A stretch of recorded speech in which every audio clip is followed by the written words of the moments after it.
Magandang umaga sa inyong lahat mga kaprobinsya. Isang mapagpalang araw naman po sa ating lahat. Sa lahat po ng mga Bicolano dyan, mga Uragon, mga Manoy, mga Manay. Marhay na aga sa inyo gabos. Maglakaw-lakaw na. Taudto na naman. So sa ngayon mga kaprobinsya, nagbibinwi tayo, namiminwi tayo mga kaprobinsya. So kanina, ito nga po yung aking huli na. May huli na po tayo. Hindi ko naumpisahan yung aking pamiminwit kanina. Ito pakita ko sa inyo mga kaprobinsya, yung ating huli. Ayan po mga kaprobinsya, meron tayong nahuling parang ano na, sobrang lapad na mga kaprobinsya. Oh. Kita nyo. Parang kamay ko na yung kalapad Ayan o. Tas kulay pink-pink siya mga kaprobinsya. Ang dami na nating nahuli. Ayun o. Nakalagay sa timba. Ayan o. Ito yung ganito kalalapad yung mga naunang nilaglag natin. Ayan o. So tuloy yung ating pamiminwit para mayroon tayong tanghalian. Ayan mga kaprobinsya yung ating huli. Meron pa tayong nahuli dyan na mas malaki pa. Ayan, mga ganyan po mga kaprobinsya, saktong-sakto na yan. Ito tingnan nyo mga kaprobinsya, ang taba. Ito yung nahuli natin Wow! Ulam na talaga mga kaprobinsya. Kapag meron tayong mga alagang ganito, press na press mga kaprobinsya Kita nyo. Ito, lapad na. Ito, mga ganito lang Ulam na. Ito. Tingnan nyo mga kaprobinsya Ang lapad. Ibig sabihin mga kaprobinsya, mayroon pa dyan kasamahan niya. So tara, tuloy natin yung ating pamiminwit. Ayan mga kaprobinsya. Ayan, mayroon na naman. Pwede na to mga kaprobinsya. Tingnan nyo. Ulam na yan. Pero pag natsambahan natin yung mas malaki dito, jack pa tayo ngayon mga kaprobinsya. Ayan. Tinamaan siya sa mata. Ayun, mayroon na namang humihila. Dalawa kasi yung binwit na gamit natin ngayon mga kaprobinsya. Ayan Ayan na naman mga kaprobinsya, mayroon na naman tayong nauli. Ayan, ulam na ulam. Press na press po mga kaprobinsya Ayan nyo, ganito na kalalaki din. Ayan, mayroon na naman mga kaprobinsya. Ayan, pula-pula, ang laki. Malaki na naman mga kaprobinsya. Ayan. Wow. Ayan. Si Muning, lumapit si Muning. Ulo lang sa inyo Muning. Kapag prito na, alam na, sa iyo yung ulo.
Yung nahuling mga tilapia. Ayan mga kaprobinsya, may isa tayong kailangan patayin muna natin. Kasi ang mangyayari,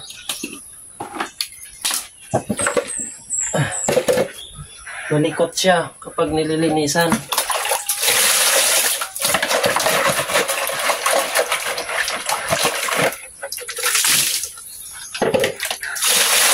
Meron tayong nahuling malalaki, meron namang katamtaman.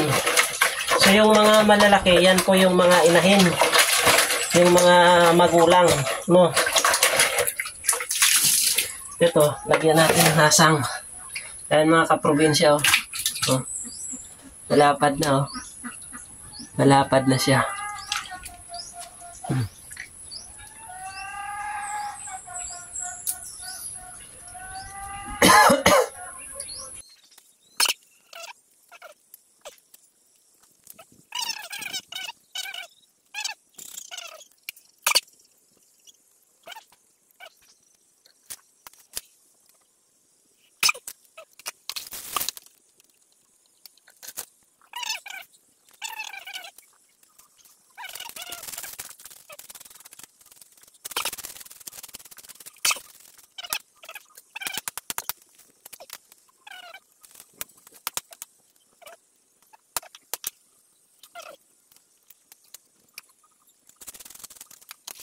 Tapos na nating linisan yung ating nabinwit na tilapia.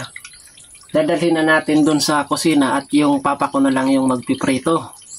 So ayan po mga kaprinsyo yung ating huli. Tulo po yung ating nahuli, may malaki, may maliit. Pero sa prito mga kaprobinsya, kapag natin pinrito yan, lahat pwedeng ulamin yan. Saglit lang po natin yan hinuli mga kaprobinsya. Ayan, malinis na po siya. Dadalhin natin sa taas. Ayan, dadalhin na po natin siya sa taas para lagyan ng asin, ricado, kung anong suka, ibabad na natin, i-marinate muna natin bago natin prituhin. Yung papa ko na lang po yung magpiprito. Siya na po yung bahala magprito niyan. So, yung ganito kasimple mga kaprobinsya, saglit lang natin, tulad nito, saglit lang natin bininwit kapag tayo may fish pond, kung pang ulam-ulang lang po mga kaprobinsya. So, solved na. Libre na po mga kaprobinsya, saglit lang. So, ito po yung ating tanghalian at yung pechay. May pechay din tayong niluto doon. At ito, piprituhin natin to. Ayan po yung ating ulam mga kaprobinsya. Ito naman yung pechay na kinunutan ng yung hita ng manok. Tapos ito po yung bininwit natin kanina mga kaprobinsya. Ulam na. Kanina, buhay na buhay pa, ngayon, pritong-prito na. Ayan. Tapos ito mga kaprobinsya, sausawan. May kalamansi, sili at toyo. Yung print dito, sausaw ko dyan. Yan, ulam na. Ayan mga kaprobinsya. So tara mga kaprobinsya, kain tayo. So ayan yung ating ulam. Tilapia. Tilapia. Ayan o. Tapos yung kanina may natira pang pechay na kinunot na yung hita ng manok. Tara, mga kaprobinsya, kain tayo. Ito yung mga nabinwit ko. Mga kaprobinsya. Ayun. Prito ka na ngayon. Kanina, makulit kayo. Yung mahirap lang, yung maglinis. Yung pagtanggal ng hasang. Tapos mga palikpik. Tapos kaliskis, yun. Medyo matrabaho. Ayan, sausaw natin sa suka. Sa kalamansi.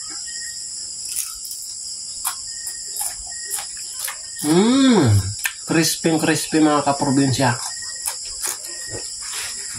Bagong-bagong kanila lang to pinrito. Yung ulo mga kaprobinsya. Pinagtatabihan ko si Miming. Ito yung ni Miming. Yung aking alagang pusa. Lalaki yun, si Kuya Ding. Ming, ming, ming, ming, ming, ming, ming. Ming, ming, ming, Kuya Ding, Kuya Ding, Kuya Ding.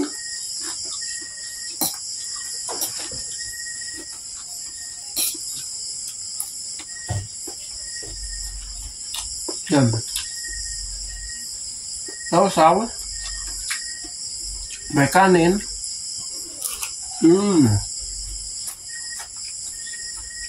Sarap. Natutunaw lang siya mga kaprobinsya kasi crispy.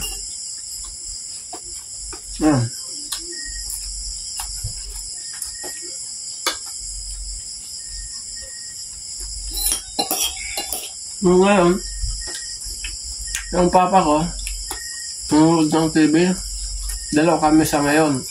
Pero mas madalas, mag-isa lang ako. Kung hindi naman, yung bunso kong kapatid, siyang taga-saing. Pero nung una, buwan akong mag-isa lang dito. Mag-isa lang ako dito. Ang ginagawa ko, mga gulay-gulay, tas may tilapia. Kasi, kahit taon pang abutin, hindi maubos yung tilapia doon. Kasi nanganak sila ng nanganak. Hindi ko na ibibenta kasi bawi din naman kasi piniprito natin pang ulam-ulam o libre na. Mga anak na naman, paulit-ulit. Binibilhan lang natin ng pagkain ng tilapia. Pinipils natin konti-konti. Ayan na, si Kuya Ding, ayan na. Oops, Kuya Ding, wag dyan. Ito sa'yo. Ito sa'yo, Kuya Ding. Ayan o. Pagkain niya ni Kuya Ding, yung ulo sa kanya. Ano na yan eh, nakakontrata na sa kanya eh. Ayan o. Ayan si Kuya Ding. Ang mga itlog ng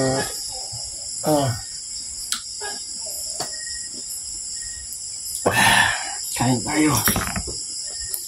Pinapak na yung Kuya Ding. Ito na pechay.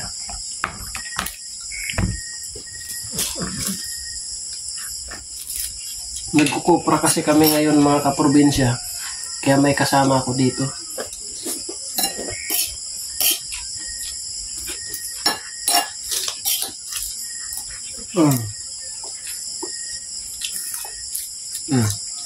Wala nang ulo. Sobrang crispy. Tanggal yung ulo. Sarap pag may sili mga kaprobinsya. Kalamansi saka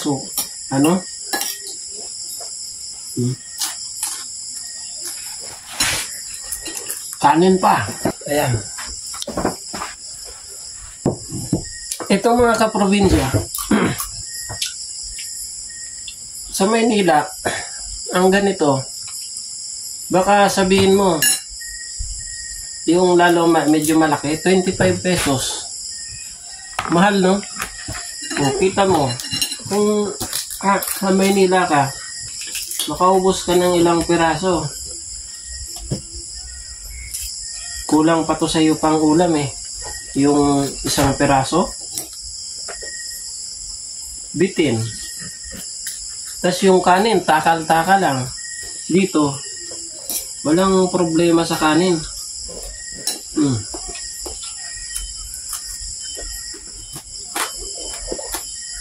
Yan po yung kaibahan. Ang buhay. Buhay sa Manila. Ako dito. Basta may area ka na pwede kang mag-alaga ng isda. Pwede. Kaya yung importansya ng lupa, napakalaking bagay ng lupa sa buhay ng tao mga kaprobinsya.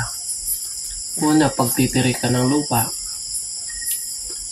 kung mahilig ka mag-alaga ng hayop, lahat magagawa mo kasi malawak yung area mo eh. Ayan, pwedeng gawa ng fish pan. Ay, ulam ko na.